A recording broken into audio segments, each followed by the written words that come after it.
না, আজ আর কোনো ইন্ট্রো না, কিচ্ছু না। সোজা কথা স্পষ্টভাবে বলে দিই, এই বই সকল বাংলাভাষী মানুষের জন্য অবশ্য পাঠ্য। এর জন্য না কোনো পার্টিকুলার দেশের নাগরিক হওয়া প্রয়োজন, না কোনো পার্টিকুলার জাতির মানুষ হওয়া প্রয়োজন। মানব জাতিকে যে ভালোবাসে তাদেরই এই বই অতি অবশ্যই পড়া উচিত। কথা বলছি পারুল প্রকাশনী থেকে প্রকাশিত হওয়া সম্পূর্ণ নতুন একটি বই পেহেলগাঁও নিয়ে। বইটি লিখেছেন সাংবাদিকদ্বয় চিত্রদীপ চক্রবর্তী এবং প্রীতম প্রতীক বসু। নাম দেখেই আশা করি বুঝে গেছেন এটা কিসের ওপর লেখা। তাও বলি, আজ থেকে 1 বছর আগে অর্থাৎ 2025 সালের 22শে এপ্রিল কাশ্মীরের বুকে বিখ্যাত জায়গা পেহেলগাঁওয়ে বৈশরণ ভ্যালিতে সন্ত্রাসের যে ক্রূরতা আমরা দেখতে পেয়েছিলাম, সেই ষড়যন্ত্র এবং নাশকতার যে নীল নকশা তৈরি হয়েছিল যাদের দ্বারা এবং যে দেশে, তারই তথ্য দিয়ে লেখা হচ্ছে এই বই পেহেলগাঁও। সত্যি বলতে এই বইতে যে তথ্য রয়েছে এবং যেভাবে সেটা পাঠকদের সামনে তুলে ধরা হয়েছে তার সিকিভাগও মনে হয় কোনো নিউজ চ্যানেলে তুলে ধরতে দেখেনি, বা বলা ভালো আমার অন্তত নজরে আসেনি। এই ষড়যন্ত্রের সূত্রপাত যে মাত্র কয়েকদিন আগে থেকে শুরু হয়নি তা বোঝা যায় এই লেখা পড়ে। এখানে যেটা আরও আকর্ষণীয় লেগেছে আমার, সেটা হলো প্রতিটা তথ্যকে ছোট ছোট চ্যাপ্টারে ভাগ করে লেখা হয়েছে, যা পড়তে গিয়ে একবারের জন্য মনে হয়নি যে কোনো নন ফিকশন লেখা পড়ছি। বরং এই লেখা আমার কাছে প্রমাণ করে দিয়েছে যে truth is stranger and thriller than any fiction. Dhurandhar hit হওয়ার পর থেকে স্পাই থ্রিলার পড়ার একটা জোয়ার এসেছে পাঠক মহলে। সেটা পড়ুন, তাতে কোনো অসুবিধা নেই।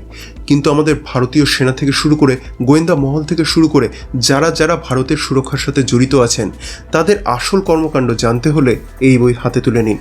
বুঝতে পারবেন যে আমাদের প্রতিবেশী দেশ আমাদের দেশের উপর কীভাবে আঘাত হানার ট্রাই করছে এবং আমাদের দেশের রক্ষার দায়িত্বে আছেন যারা, তারা কী কর্মকাণ্ড করছেন বা করেন। আর শুধু সেখানে এই বই সীমাবদ্ধ থাকেনি, বরং অপারেশন সিন্দুর নিয়েও নানান তথ্য আমাদের সামনে তুলে ধরেছেন দুই সাংবাদিকদ্বয়। তাদের ক্ষুরোধার লেখনীর মাধ্যমে অনবদ্য লেখনী আমাদের সামনে তুলে ধরেছেন। লেখনী এখানে এতটাই সাবলীল এবং দ্রুত পেসের যে একবার পড়া শুরু করলে কখন যে শেষ হয়ে যাবে বুঝতেও পারা যায় না। তার সাথে রয়েছে বেশ কিছু অরিজিনাল ছবি যা তথ্য হিসেবে পাঠকদের কাছে আরও অনেক কিছু তুলে ধরেছে। এবারে আসি বইটির প্রোডাকশন কোয়ালিটির বিষয়। বইটি প্রকাশিত হয়েছে পারুল প্রকাশনী থেকে। বইটিতে মোট 135টি পেজ রয়েছে। বইটির মুদ্রিত মূল্য রয়েছে 280 টাকা। বইটি হার্ড কভারে প্রকাশিত হয়েছে এবং দাম অনুযায়ী হার্ড কভারের কোয়ালিটি আমার খুবই ভালো বলে মনে হয়েছে। হার্ড কভারের উপর ডাস্ট জ্যাকেট দেওয়া রয়েছে যা খুলে নেওয়া যায়, কিন্তু তার ভেতরে হার্ড কভারের কিছু নেই। এছাড়া পেজ কোয়ালিটি এবং প্রিন্টিং কোয়ালিটি আমার বেশ ভালো লেগেছে। বইতে আমার অল্প কিছু মুদ্রণ প্রমাণ নজরে এসেছে যা পড়তে গিয়ে আমার কোনো রকম কোনো সমস্যা মনে হয়নি। ফন্ট সাইজও খুব বড় লাগেনি, আবার ছোটও লাগেনি। যে ধরনের ফন্ট সাইজ এখানে ইউজ করা হয়েছে তা পড়তে আমার কোনো রকম সমস্যা মনে হয়নি। এবারে যদি নেগেটিভ পয়েন্টে আসি, তো সত্যি বলতে এই বইয়ের কোনো নেগেটিভ দিক আমার অন্তত নজরে আসেনি। এবারে আসি উপসংহারে।